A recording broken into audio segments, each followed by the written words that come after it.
Okay, again, we're going to work on shading now. We're going to use a special kind of pencil to shade. Not this guy. This is just a normal pencil we use to draw. We're going to use this kind of pencil. It's called an ebony pencil, and it's upside down. It's called an ebony pencil, and it's really soft. Like, the lead is really easy to move around, and it's really great for shading. We're going to use a pencil like this, an eraser, whatever kind you have, and our fingers. Just the one finger. Also, you'll need a paper like this, probably. This is going to help us not make a big mess. So first, find what you want to shade. I'm going to shade my orange up here first. Get it ready. How was it sitting? You got to line it back up how your picture looked before so you can see the shading.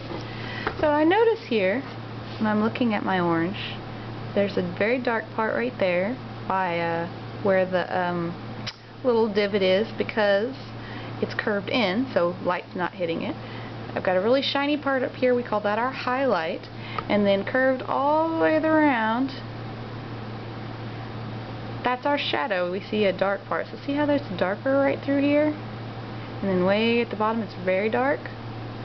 Yeah, so that's how we need to shade our picture. We need to follow along and add darkness to match. We don't straighten straight lines across our circular or spherical object, because if you check it out, look at this shadow. Look how it's so curved. Shadows on spherical objects are always going to curve. So what I'm going to do is just lay down a little bit of darkness around the edge where I see it's dark right down there. And I'm just putting some in there. I'm also going to put some in here because it's a little bit darker there. So I'm pretty much just coloring with this pencil right now. Just coloring the part that I see is darkest. Alright, now the fun part. Once you get a little bit colored in there, it's kind of streaky because it's made of all those lines. You're going to use your finger to rub it in. This kind of ebony pencil is great for smearing the color. So check it out. Getting some great shading down here. And notice I have this paper. Told you we're going to use this to keep it neat. I'm putting it on top of all my rest of my drawing so I don't smear it with my hand. So anytime you're using ebony pencil, it's pretty messy. It'll smear like that. You put down this paper so that whenever you're doing this, you're not going to smear anything you've got going on down there. So you need an extra paper or a half sheet. We'll probably do a half sheet so we don't waste. Okay, so I've got a nice dark shadow down there, but really I think it could use some more. We could always go a little bit darker to help us give that feel of a shadow. And remember, you leave this part up here white. That's my highlight I see on it. So I'm getting a little bit of darker wherever I see those dark spots.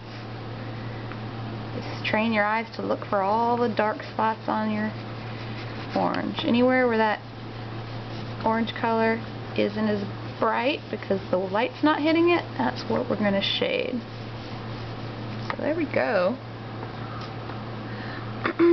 Well, so now we have a pretty great shading on our orange. Let's move on and worry about how to make it a little more realistic. We've got the orange shading, but we don't have any other shading around the orange, and we don't have any of the texture of the orange. That's the way it feels. So first I'm going to go and worry about the shading around it. If you check out the table here, I've got this shadow. I move my paper, you can see all of it. This shadow goes right underneath my orange, and it's like a circle because we see the light's hitting, boop, and the light can't go through the orange, so it's leaving the shadow where the orange is. So we need to add shadows to our picture to make them more realistic.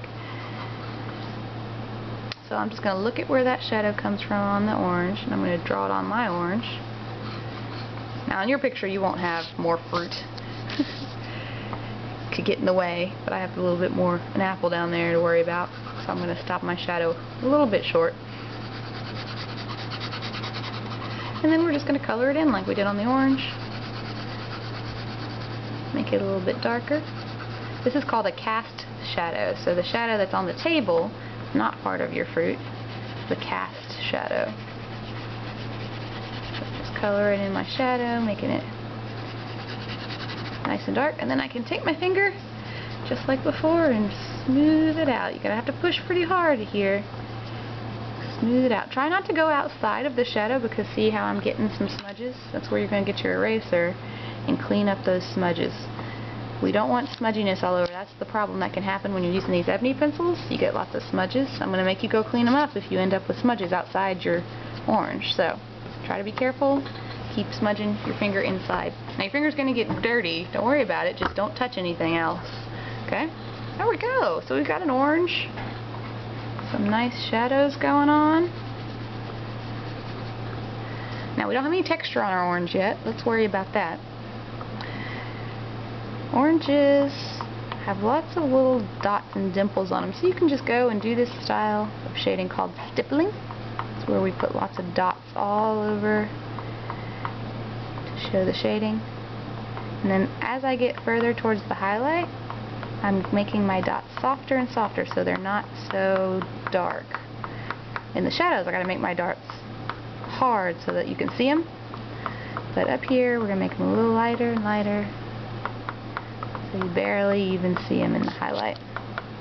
And you don't have to make as many too. You can make lots in the shadow, and then as you get closer to the middle, make less and less and less.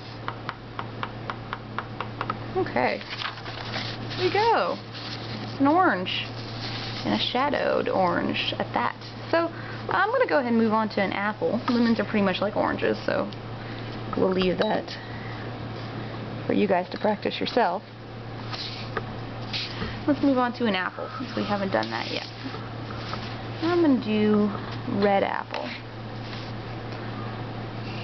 Put them up here. Alright, so for apple, again we've got this curve of the shadow that comes across, and if you notice right there, why do you think that apple's got some white on it? Like, what is this glare? I mean, there's some glare at the top from the lights. What's this glare down here? You guys have an idea? It's the reflection from my paper. So my paper is white. My apple's really shiny, so the white of my paper is bouncing off my apple and leaving this white spot. Now, if you didn't have your paper next to your apple, check it out, it's gone. So, the apple's going to show kind of what's around. So try to keep all stuff that you don't want in your still life away from the apples and the bottles, because those things are reflective. Okay, so my paper's kind of further enough away where it's not a big deal anymore. Let's look at the shadows we've got. We've got the stripiness, which is pretty cool, but I see some nice dark shadows coming in, kind of these curvy shapes. So again, if you need to like outline it with your finger before you start drawing, okay, that's the shadow, you can do that. So I'm going to start shading my apple. Just wherever I see the shadows, I'm coloring it in.